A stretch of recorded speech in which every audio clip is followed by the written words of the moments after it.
நம்மகிட்ட இருந்து அறிவை வளர்க்கணும்னு நினைக்கும் போது இழக்கிற ஒரு மிகப்பெரிய பொக்கிஷம் ஒன்று இருக்கு நம்மகிட்ட. நம்மளுடைய இன்னசென்ஸ். ஆ. ஸோ இதுதான் பொக்கிஷம் நீங்க புரிஞ்சுக்கணும். ஆனா இதுவே பயங்கர பிலாசபி மாதிரி இருக்கு. ஏன்னா அறிவு வளர்க்குற ப்ராசஸ்ல இன்னசென்ஸை லூஸ் பண்ணிட்டு எப்ப பார்த்தாலும் அப்படியே இருந்து நான் ஒரு அறிவாளி அப்படின்னு உட்கார்ந்துருந்து என்ன இருக்கு பிரயோஜனம்? ஆனா இது இது இது வந்து சிக்கல் கிடையாது இல்ல. அதாவது நீங்க நிச்சயமா இந்த கிடையாது. இமேஜை வச்சிருக்கிறதுனாலே நீங்க காமெடி பண்ணணும் அப்படிங்கிறது கீழானதா பார்க்க வேண்டிய அவசியம் இல்ல. டெஃபினட்டா இல்ல. நீங்க ஒரு கல்யாண வீட்ல போனீங்கன்னா, நகைச்சுவை பேசுறான்னு சுத்தி தான் 10 பேர் நின்னுட்டு இருப்பாங்க. ரொம்ப அறிவாளியா உட்கார்ந்திருக்கவன் பக்கத்துல அவங்க கூட சீண்ட கூட மாட்டான். இப்படி போற வழியில சார் காப்பி வேணுமா சார்? கேட்டு போய்க்கிட்டே இருப்பான்.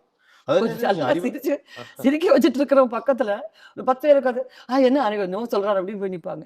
அந்த ட்ரிக் தெரியாது இந்த அறிவாளிகளுக்கு.